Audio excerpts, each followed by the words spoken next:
नमस्कार। प्रवास साक्षी news network पर आप सभी का स्वागत है। बांग्लादेश में हालिया उथल पुथल के बाद भारतीय सुरक्षा एजेंसियों ने सीमा पर बहुत ऊंचा हाई अलर्ट जारी किया है। हम आपको बता दें कि इस बार आशंका केवल अवैध घुसपैठ की नहीं है, बल्कि उस संगठित साजिश की है जिसमें सीमा को भीड़ से पाटकर व्यवस्था को पंगु करने की तैयारी चल रही है। खुफिया सूत्रों के अनुसार बांग्लादेश में अराजकता के माहौल का फायदा उठाकर आईएसआई समर्थित गिरोह भारत में लाखों लोगों को धकेलने की योजना पर काम कर रहे हैं।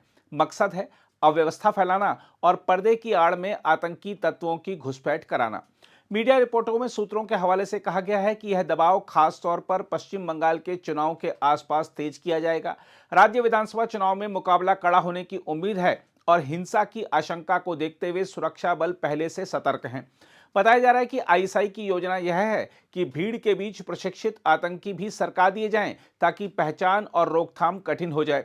खुफिया तंत्र का कहना है कि बांग्लादेश में हालिया सत्ता परिवर्तन के बाद आईएसआई का प्रभाव तेजी से बढ़ा है। इसी दौरान दर्जनों आतंकियों को भारत भेजने के इरादे से प्रशिक्षित किया गया है।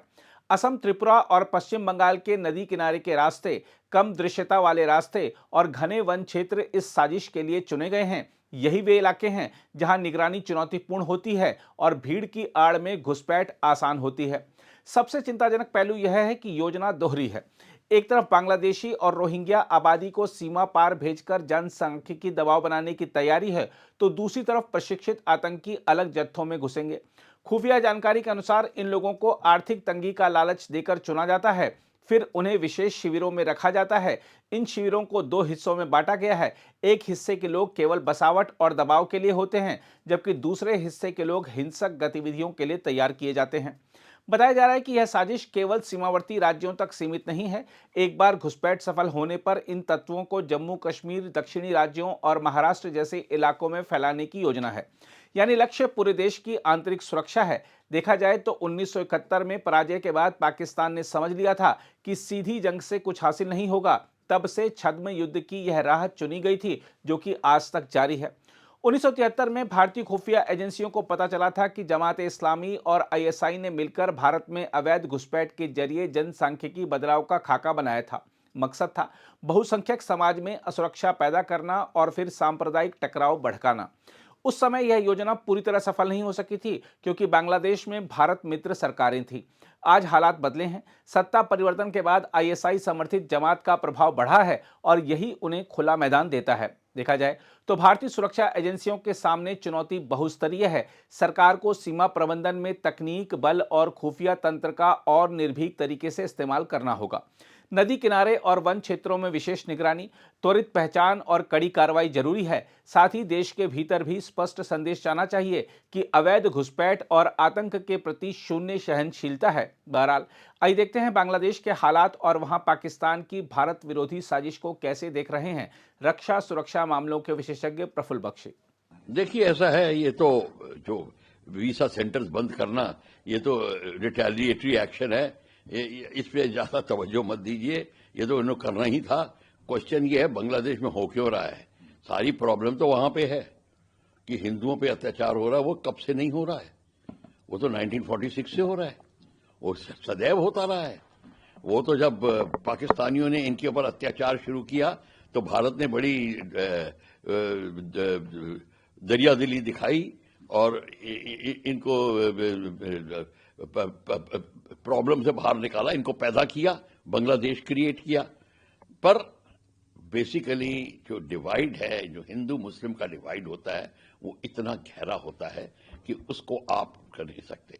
अगर आपको ह्यूमैनिटी को डिवाइड करना है तो रिलीजन लाइए, और रिलीजन के बेस पे बांग्लादेश जो है, और वही लोग उसी पाकिस्तान को जिन्होंने उनकी 30 लाख की औरतों को रेप किया, उनसे संतानें पैदा करी, नस्ल बदलने की बात करी पंजाबी पाकिस्तानी डोमिनेटेड आर्मी ने, उसका फिर साथ देने लग गए हैं।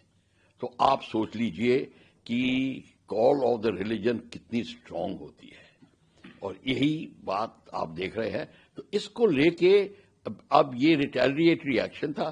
बेसिकली जो बांग्लादेश जो वीसा लगा के जो यहाँ पे अंदर आते हैं और अंदर आगजनी पैदा करते हैं, उस पर रोकथाम करने के लिए भारत ने कुछ कदम उठाए और उन्होंने रिटेलिएटरी एक्शन कुछ कर दिया।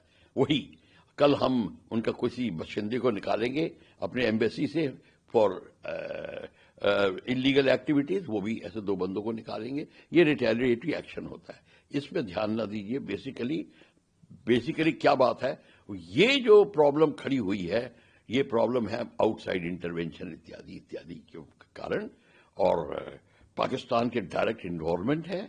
पाकिस्तान का जो इस्लामिक तबका है, ISI जो उनकी आर्मी का हिस्सा है, वो वहां पे हिंदू मुस्लिम डिवाइड को लेकर एंटी इंडिया ड्राइव कर रही है, और चाइना उनको मदद कर रहा है। ये सारा का सारा गेम फिट है। इसके आप ये मैनिफेस्टेशंस देख रहे हैं, चिटागोंग में ये देख रहे हैं, ये ऐसे चलते रहेंगे। पर जो असली चीज है जो हो रही है, उसके ऊपर हमें ध्यान देना होगा। देखिए, भारत को चौकन्ना होना पड़ेगा। अब वो क्या कर रहे हैं आप तो देखिए, बांग्लादेश ने बेसिकली ड्राइव तो की हुई है, उनके लोग अंदर आ रहे हैं और प्रॉब्लम भारत की अस्तित्व, ये रिलीजन को लेके प्रॉब्लम ये खड़ी हो गई है कि वो जो अंदर आते हैं उनको बड़े आराम से एक तो वीजा मिलने में प्रॉब्लम नहीं होती, आराम से आते हैं, उनके आधार कार्ड, आइडेंटिटी कार्ड, वो जो भी है सब कुछ बड़ा आराम से बन जाता है। रोहिंग्याज आ रहे हैं, उनको रोहिंग्याज को आप कितने ऑन द हाउस उनको, मतलब आपके हिंदुस्तानी जो पाकिस्तान से आए थे उनको को नहीं मिल रहा, जो हिंदू आए थे, पर इनको फटाफट मिल रहा है। तो ये जो चीज देखी गई थी, चाहे जम्मू में देखी गई, चाहे कश्मीर में देखी गई, अब उत्तराखंड के पहाड़ियों में देखी जा रही है, वो सब के सब यही बात से अंदर आ रहे हैं और वो अस्थिरता पैदा करने की कोशिश कर रहे हैं। इनको सब पाकिस्तान मदद कर रहा है, चाइना मदद कर रहा है, चाइना पाकिस्तान इकट्ठे है, टर्की पूरा मॉरल सपोर्ट कर रहा है, और इस्लामिक कंट्रीज में इनको कोई भी क्रिटिसाइज नहीं कर रहा। तो ये जो है, आप ये कह रहे हैं कि ये जो भारत को अब चिंताएं बढ़ेंगी बॉर्डर पे, और कौन सी उनकी जो बेसिक प्रॉब्लम है, स्ट्रैटेजिक प्रॉब्लम, वो सिलीगुड़ी कॉरिडोर के पर आंख है, उनकी नजर है, और चाइना और पाकिस्तान दोनों को पता है कि अगर भारत ने ज्यादा और उनके लिए डिफिकल्टी पैदा करी तो वो सिलीगुड़ी कॉरिडोर के ऊपर जो 20 किलोमीटर का था उसको उसको तगड़ा करके उसकी एरिया बढ़ा रहे हैं भारत। पर क्वेश्चन ये है, वो बड़ा नैरो एरिया है, एक बार वो ले लिया तो पूरा नॉर्थ ईस्ट कट जाएगा, तो उसको लेके वो पूरा का पूरा फायदा उठाएंगे हमारा। तो ये बात पूरी है। फिर चिटागोंग हार्बर इत्यादि में तो हम कुछ कर नहीं सकते, पर अगर बात बनी, मिलिट्री एक्शन हुआ, फिर हमको वहां पे भी एक्शन लेना पड़ेगा, उसकी वो फिर कहानी दूसरी हो जाती है। बिल्कुल कर सकते हैं, क्या कर रहे हैं। शरण कौन लेगा? जिनके ऊपर हिंसा होगी। हिंसा किस पे होगी? हिंदुओं पे होगी। तो फिर वो करेंगे, कहां जाएंगे? आप बताइए, कहां जा सकते हैं? कोई नहीं। और मुसलमान जो भी है, अगर मुसलमान तबके का कोई भी आदमी है, अगर उसके ऊपर हिंसा होती है अपने कंट्री में, वो कहीं नहीं जाता, वो भारत आता है या फिर यूरोपियन डेमोक्रेटिक कंट्रीज में जाता है। मुसलमान कभी इस्लामिक कंट्री में नहीं जाता, क्योंकि वहां पे कोई लेगा ही नहीं उसको, और उसको चाहिए आराम की जिंदगी जहां डेमोक्रेसी में मिलती है और जहां पे वो अपना वो प्रचार और प्रकोप फैला सकता है, इसलिए वो वहां जाते हैं। अगर आप भी लेना चाहते हैं देश दुनिया की तमाम जानकारी, तो आज ही सब्सक्राइब करें हमारे चैनल को। साथ ही नीचे दिए बेल आइकन को जरूर दबाएं ताकि हर अपडेट आप तक पहुंच सके।